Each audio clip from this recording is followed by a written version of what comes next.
Firstly, I want to express greetings to those people who received this award.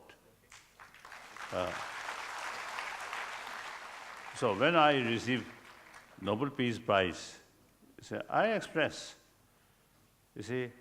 that prize is something recognition about my small contribution. So therefore, I have to carry my commitment, non-violence, or dialogue, or this will continuously I will carry. Otherwise, all my activities meant for receiving some award. This is wrong. So that award is simply recognition, my effort. So till my death, I have to carry this work. At that time, I expressed that way. So here, now, you received some sort of award, and I don't know how many money, some checks there. So you see, now you receive these things, then relax. This is wrong. You have to work even harder. You see, people, put more hope. So therefore, you have more responsibility. Now, please carry your work continuously. I really appreciate when you see because of the receiver, the award, each one sort of, introduce or introduction. So I really very much impressed. And some, so not only taking care physical, but also care mind. Wonderful, wonderful. Then I want to just to say, since 1956, Buddha Jayanti celebration, I had opportunity to visit Chennai. At that time, we call Madras. So,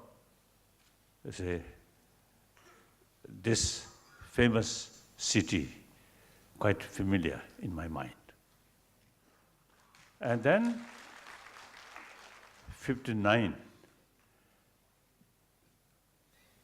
since I become political asylum or refugee in this great country, 59 also, I think early 60 or late 59, again, I had opportunity to come here. At that time, I remember very clearly, Raja Gopalachari, there. He welcomed me like that. So since then, a few occasions I come. Now this time I noticed there's a lot of new constructions, big buildings.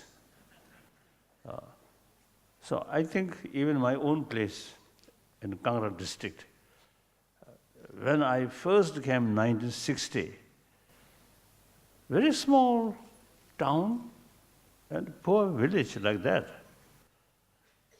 Over now 55 years, there's a lot of development, constructions. I think everywhere, all over the world, I think external modernization or these development there, including China. But equally important, nice city, nice building, the people should have more peaceful mind. Joyfulness. Big house. Inside, a lot of tension, a lot of anxiety, a lot of stress. And then, not necessarily say wonderful,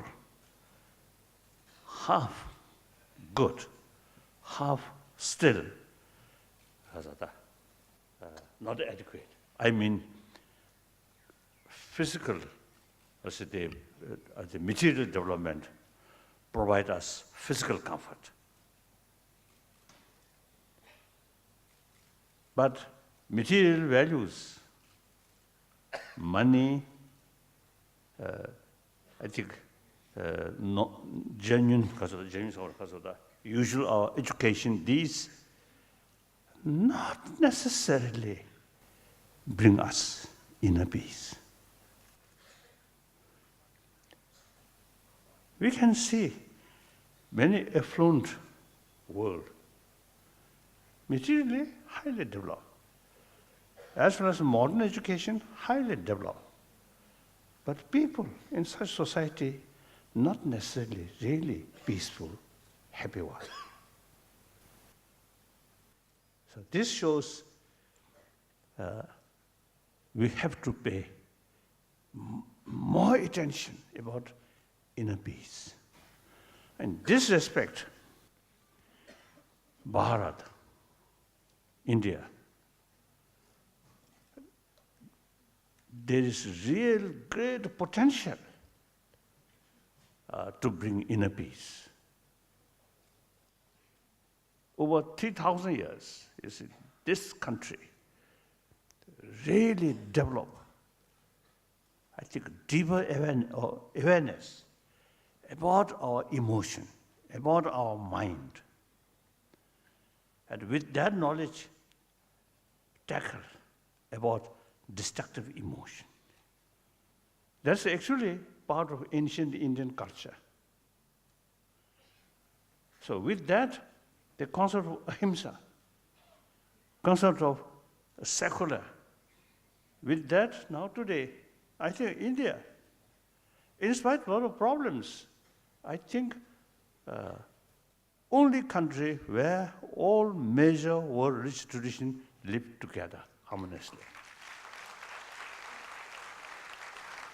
When we see a lot of problem, killing in the name of religion, then we really realize, oh, this country, over 2,000 years, all major world religious traditions develop or establish this country. Of course, few cases, there are some problems in the name of different religious tradition. It's understandable. Over a billion human beings, or over a billion human beings, some mischievous people must be there. Without that, not a human society. So some mischievous people always there. So you see, due to that, it's some problem here and there. That's okay.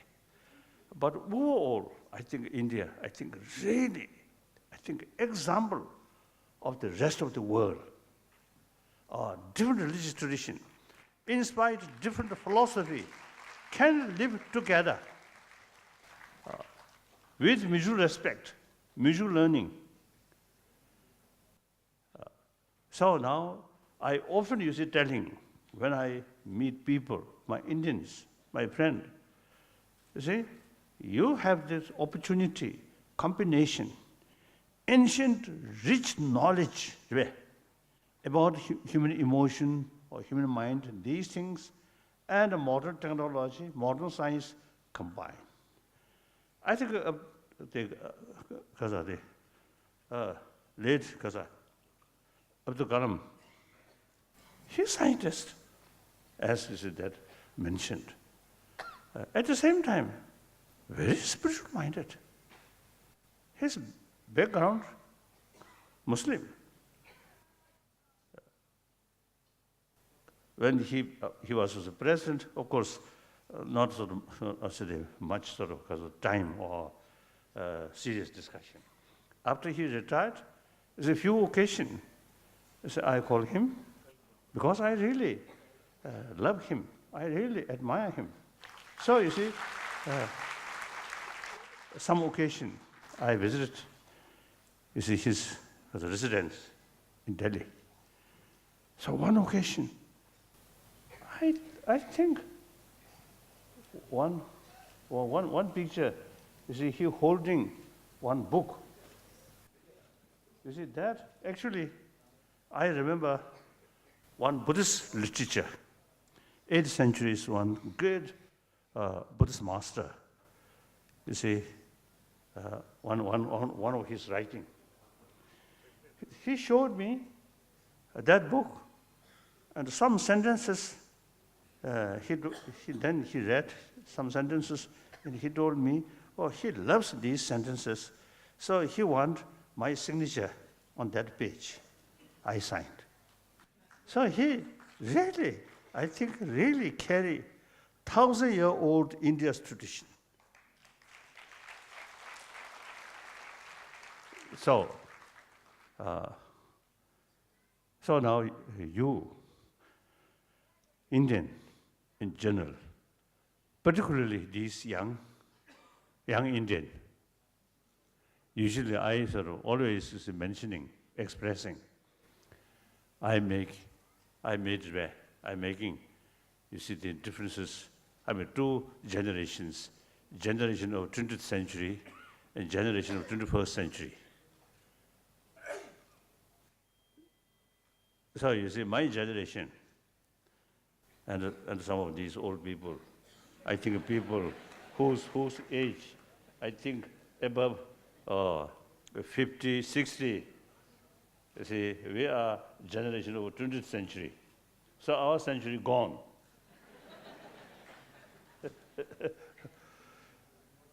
So the people whose age below 30, 20, 15, you are 21st century generation.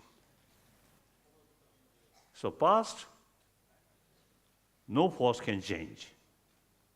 Future, yet to come. So there's possibility to change. So sometimes I jokingly use expressing, my generation of 20th century, I think we really create a lot of problem on this planet. So that means a lot of work to 21st century's generation. Have to solve these things. Have to repair, including environment, these things. So therefore, 21st century's generation. Now, this century is just a beginning. So, remaining yet to come. So if we really start effort now, within your lifetime, later part of 21st century, can be more peaceful, more harmony, more compassionate world. Can build. So, naturally, all these problems, essentially, man-made problem, our own creation. So logically, we also have the ability to reduce these problems since we created and eventually can eliminate. So now, we are same, this 20th century's generation, 21st century's generation, we are same human being, same physical, same mind, same emotion, it's the same desire to achieve happiness, joyful life.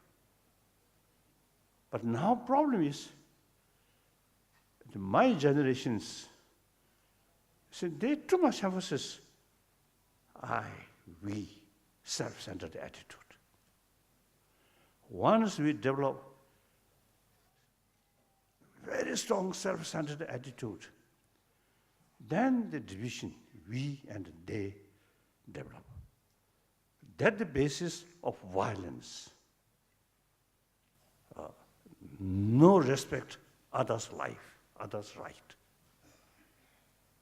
So now, 21st century, the environment tells us the world is one world.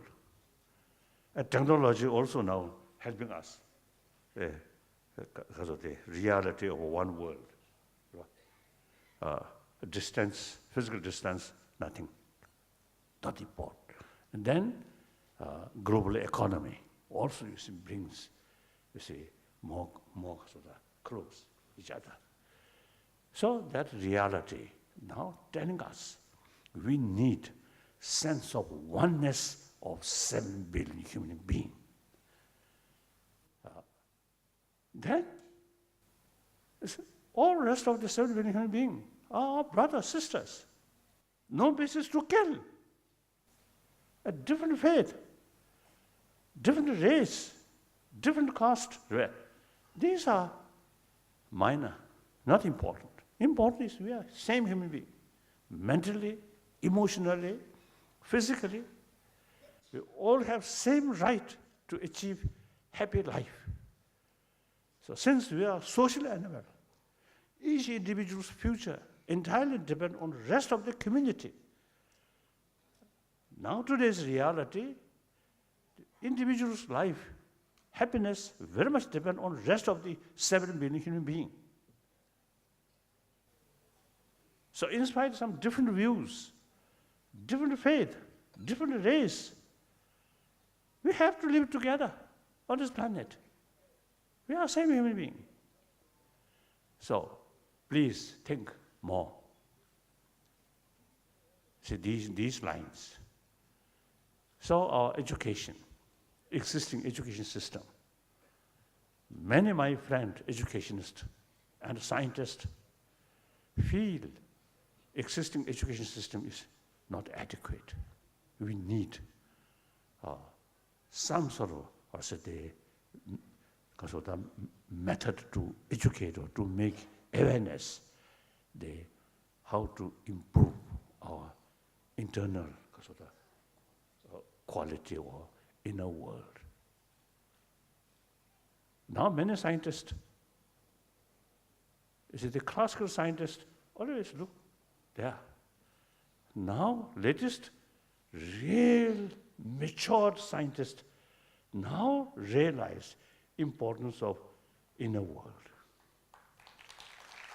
So therefore, I think now this century, I think education system, I think we have to think seriously to create more complete form of education. That's taking care about our physical, similarly taking full care about our emotion. Then all these sort of destructive human activities ultimately come from our emotion. So this destructive emotion try to reduce. The effective method is try to increase constructive emotion. Our real hope is basic human nature is compassionate. There's some scientists now through experiment, now they say basic human nature is more compassionate. So that's the real sort of basis of our hope. If basic human nature is negative, then no hope, then not much use to make an effort. But since basic human nature is positive, compassionate, so there is hope if we really utilize human intelligence according to that basic human nature. Then I think we can build happy humanity, happy world. So that I want to share with you. So I think now, my generation, now time come, relax. We create sufficient problem for them. Now you, please think seriously this matter. You should not content as a sort of the way of life or way of thinking or education, just contented that. Should not remain that way. Think, seeing these problems, now how to solve? What is the ultimate causes of this problem? Think more seriously. Okay. Then you really become builder of happy 21st century. So, then all these problems, you can blame on us, the generation of 20th century. Okay, thank you.